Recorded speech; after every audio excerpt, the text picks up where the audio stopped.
Gandang umaga po sa inyong lahat, aking mga friends at followers.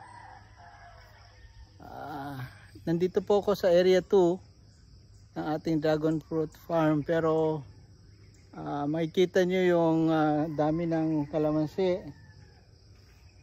at bunga ng pomelo. Nandito na po yung mga bunga ng pomelo ko.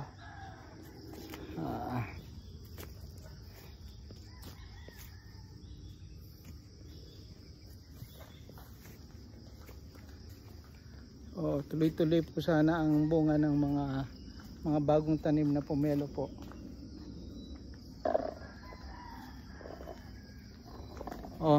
Bumati ka Arman. Sorry po. Good morning.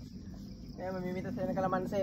Kalamansi ang dali natin at napakamahal po ng kalamansi sa Manila.